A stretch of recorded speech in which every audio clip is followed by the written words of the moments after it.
Welcome back to another edition of the Disney Dish podcast with Jim Hill. It's me, Len Testa. This is a follow-up show for our Bandcamp listeners, a continuation of the story of the O Canada Pavilion. But before we begin that, we need to do a couple of things. The first thing is to bring in one Mr. Jim Hill. Jim, how's it going? Not bad, Len. Yourself? I am doing well, thanks. All right, so let's move on to some Disney news. Jim, before we talk about O Canada, there was news of some height test balloons being flown about 3 or 4 stories tall at Disney's Caribbean Beach Resort. What could this be, Jim? To understand this, you've got to understand that the DVC as we know it, particularly for Disney World, is kind of hitting a ceiling. We've had the villas that were built next to the Grand Floridian. We had the Poly, which put the bungalows out there. Now, mind you, you and I both know that there was a plan to build a set of towers that were going to bookend that resort. It's still part of the plan. I was flat out told that was one of the reasons they redid the lobby the way they did.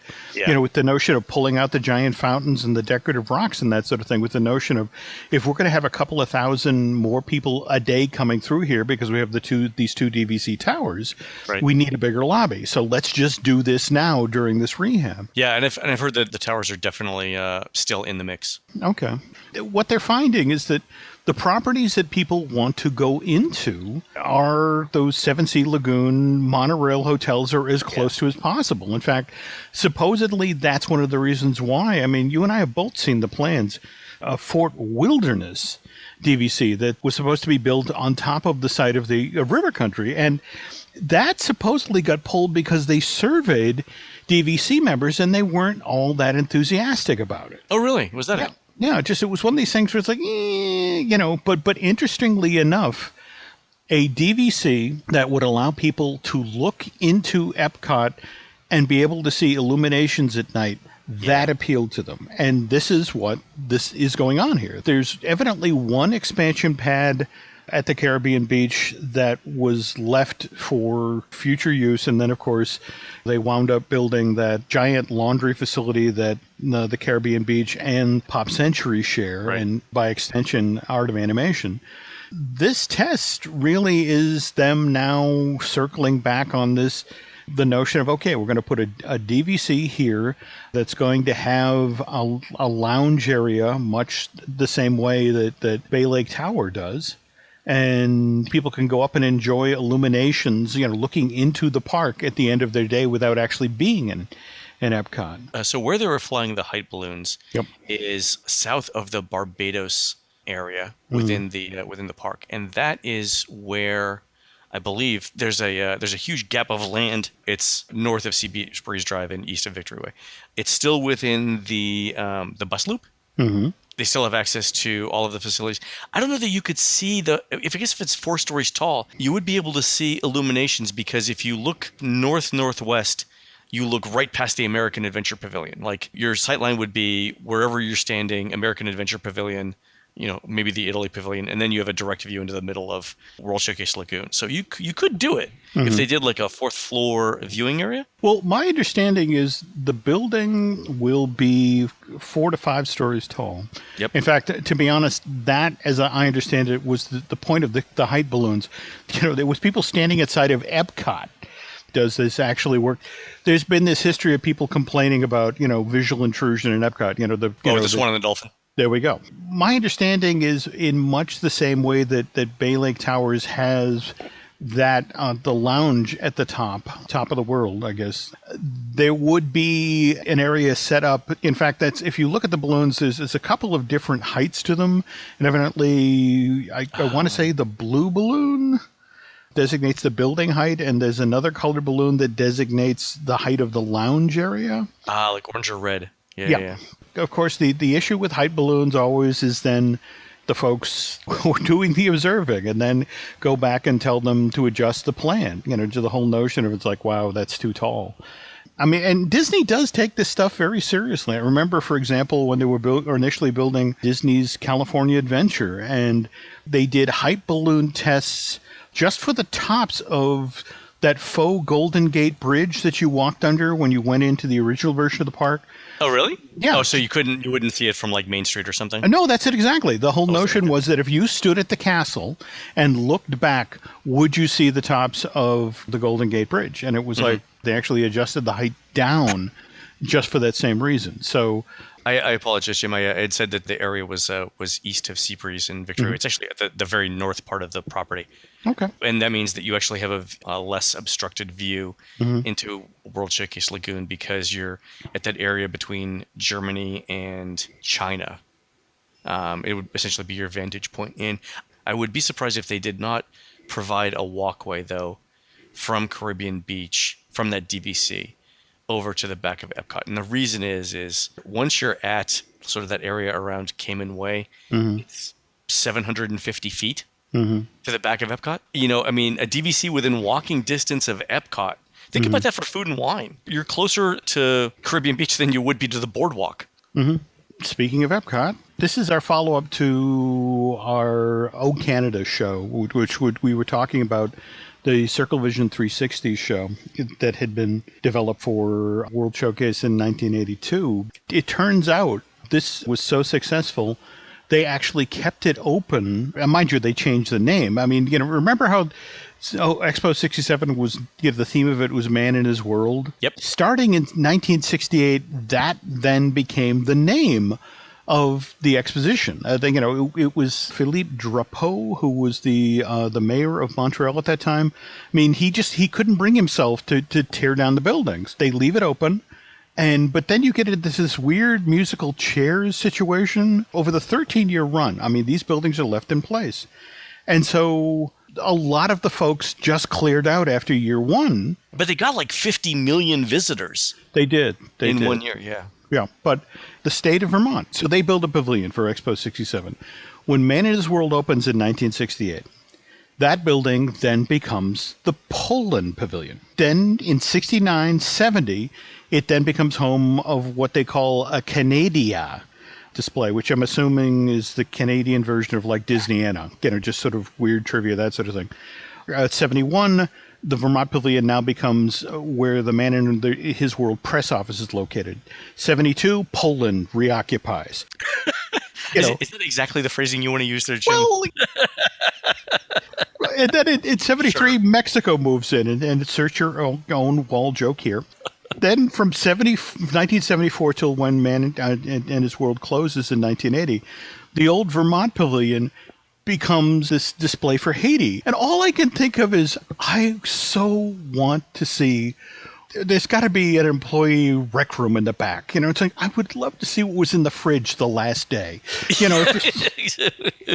Got some rum-spiced maple syrup with kielbasa. There we go.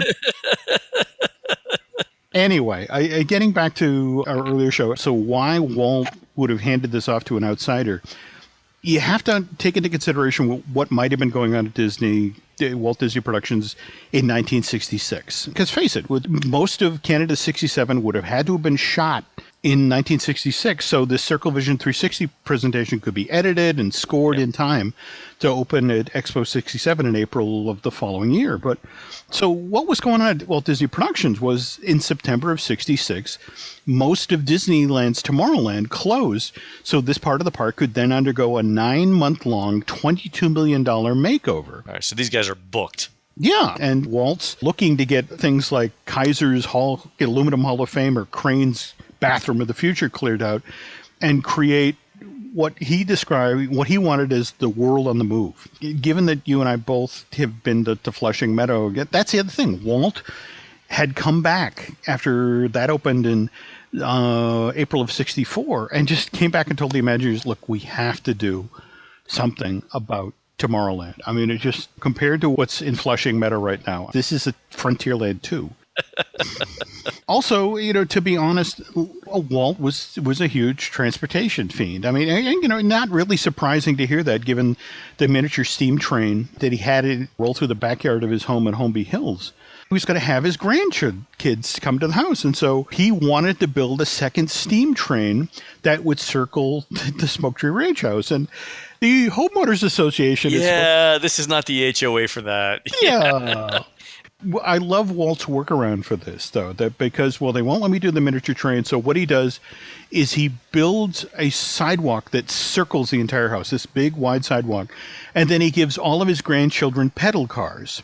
And so they didn't get their train, but they could pedal around this driveway that circled the house. And I think for me, this tells you a lot about Walt Disney and why he built Disneyland the way he did. That's why with this new version of Tomorrowland, with this world on the move, I mean, he wanted you to stand in the middle of Tomorrowland and look out and see the monorails zooming over the lagoon where the submarine voyage was, with the Autopia in the background of that, and never mind the skyways going overhead and the rocket jets are spinning. Yeah. Oh yeah, I mean, it's just going this celebration of modern transportation. And back to the Circa-Rama Theater now. So American Motors sponsors the Tour of the West show. However, by June of 1960, the Bell system has come in, and they're the new sponsors of the Circa-Rama show.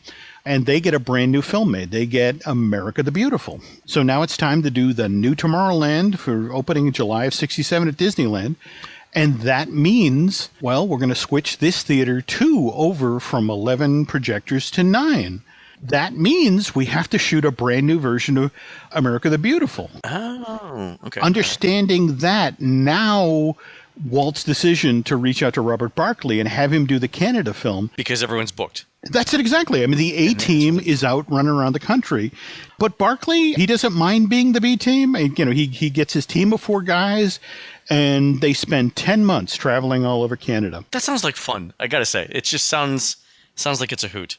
So I haven't seen the Brussels film, but you know how in Epcot today, there's a sort of a pattern or a rhythm to how the movies in World Showcase go. It's, they typically introduce a narrator. You know that the various components of the film are going to include, here's something about our history, here's something about our architecture, here's something about our natural wonders, here's a bunch about our people, and in the end, it's all like reflections of Impressions Day, whatever country you're in, right? It's sort of formulaic. When did Disney hit upon that formula for its country films? Was it America the Beautiful? Did it evolve? Funny you say this, because that's actually the thing that drives Canadians crazy about Canada. Their argument is that basically what Disney did was Canada 67 was so successful. I mean, you have to say it was one of the hits of Expo 67. They had a beautiful pavilion. Oh, no, it was wonderful. And in fact, it kind of speaks volumes. It was 1970 that the United States actually moved into the pavilion. Well, whatever. Don't take this the wrong way, Canada, but we're moving in. This is 1970. So what do they have on display? They have moon rocks that Buzz Aldrin and Neil Armstrong have brought back. So that was the big draw. Yeah. But because they had this space, what did they do? They turned to Disney for 1 year in the old Canada Pavilion in the Circle Vision 360 film. They show America the Beautiful. Did they really? Yep. For the other 13 years between Expo 67 and then starting in 68, you had Man in His World. And so 2 more years of Canada 67 being shown. You have the 1 year off where America the Beautiful is in there. And then from 71 through 80, you have Canada 67 being shown. I have a math exercise for you here that I think you'll enjoy, particularly when we get to our conclusion here. The Canada 67 could show the movie every 22 minutes, a 22-minute long film. So you can get in 2 shows an hour. Each show, 1,500 people crammed into that theater. They scheduled it to be shown 24 times a day. All right, so 1,500 times 2,400, that's 36,000 people a day. It's not bad. That could see the show. Expo 67 is open for 184 days. But again, let's keep this neat. So let's say it was only open for 180 days times 36,000 people a day. That meant over the course of Expo 67, 6,480,000 people could see this thing. That's not bad. It's 1 out of 8 people who visited the fair. That's good. Okay. We have Man in His World stays open for an additional 13 years. And if we pull out that 1 year that America the Beautiful is being shown, because now it's the American Pavilion. So that's 12 more years of Canada 67 being shown. And again, same rule, 24 shows a day. It's like everybody in Canada seeing it 3 times. That's it. That's the point I'm trying to make. All right. It's like 20 million people in Canada. It's everybody has to see it 6 or 7 times. No, and that's exactly, you've hit it. That's the problem. All right. So when they went to Epcot, and it's like every field trip goes, hey, 4th graders, let's go see the film. Hey, 6th graders, let's go see the film. By the time you get to 8th grade, you're like, dude, I can say the film. I don't need to see the film. Don't get me wrong, it was beautiful. Everybody loved it. They were incredibly proud of this film. But, good film. No doubt. But this is the description, Len, of the 67 version of the film. In fact, because of your enthusiasm about us doing some future shows about Expo 67, I actually went on eBay and got a copy of the official guidebook. Did you really? Yes. Don't make the mistake of paying top dollar for that. I got this for $1.50. Okay. It costs more to mail the thing. Yeah. But this is the description of the 67 show from the guidebook. It talks about the thrilling new Walt Disney film presentation, which puts you in the middle of the Royal Canadian Mounted Police's musical ride. It puts you on center ice during a Toronto Maple Leafs game. It puts you right on the track with the Calgary Stampede. It's puts you swooshing through the snow during Quebec's Winter Carnival, not to mention flying over the Niagara Falls. Understanding that this was sponsored by the Telephone Association of Canada, does any of this ring a bell system for you? It's a beautiful film. It is a beautiful film. But again, it's just so much of it, just when Disney was looking to create a pavilion for Canada for 1982, the thinking was that worked so well. Why should we reinvent the wheel? Yeah. Think about where it was in the Canadian Pavilion and the theme of the Canadian Pavilion, because it was sort of rustic with the log thing. Sorry, the back end of it was that. But with a 360-degree film in it, it's pretty much let's just take that concept and use it in Epcot. I am totally convinced that the way Walt sold the Telephone Association of Canada on doing this presentation is that he brought folks down to Anaheim and showed them America the Beautiful, because the weird thing is both pavilions had the exact same post-show activities. If you finished watching Canada 67, you could walk out into the post-show area, and here they referred to it as the Enchanted Forest, but basically you could sit down if you were a kid and there was a touch-tone phone in front of you with a face of a Disney character, and you could hammer on that phone and the phone would ring, and at the end of the phone was Mickey or Pinocchio or Snow White, and there was this pre-recorded conversation that you could have with this Disney character.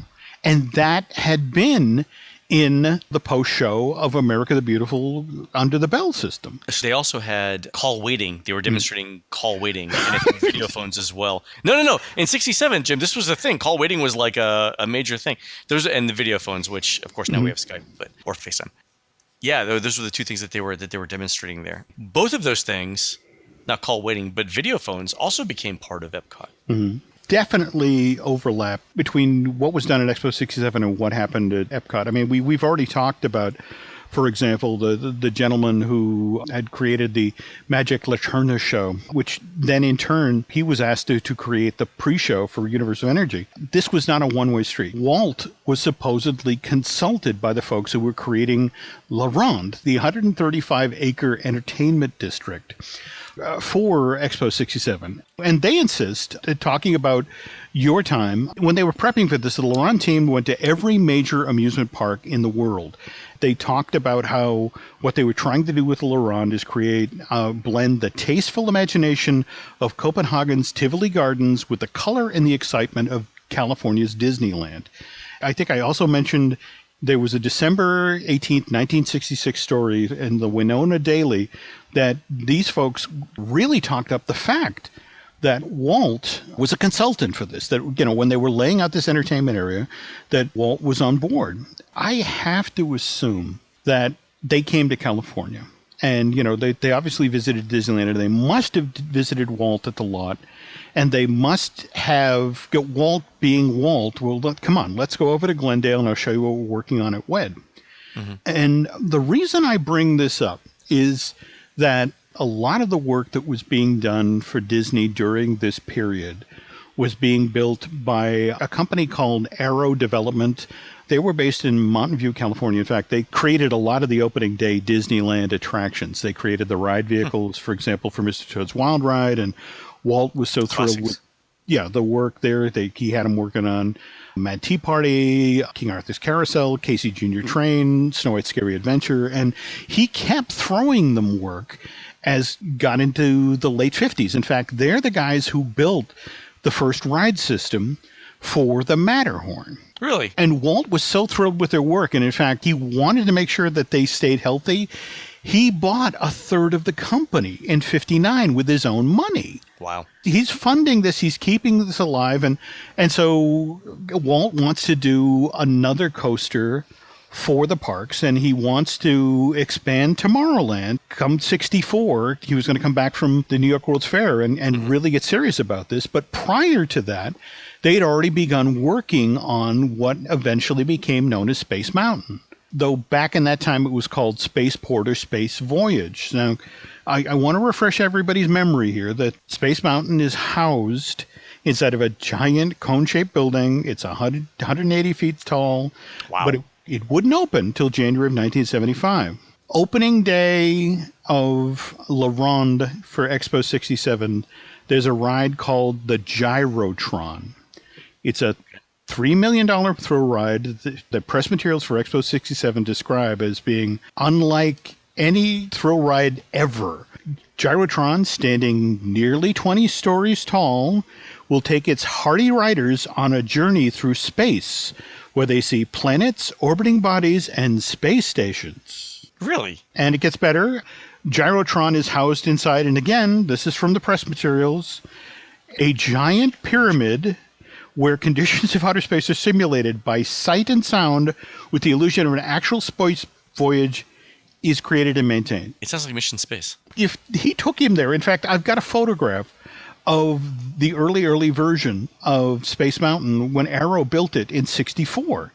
And it's basically 4 roller coasters inside of this cone-shaped mountain. I cannot imagine that they didn't see that, the people who are doing La Ronde and walk back and it's like, well, that looked really intriguing.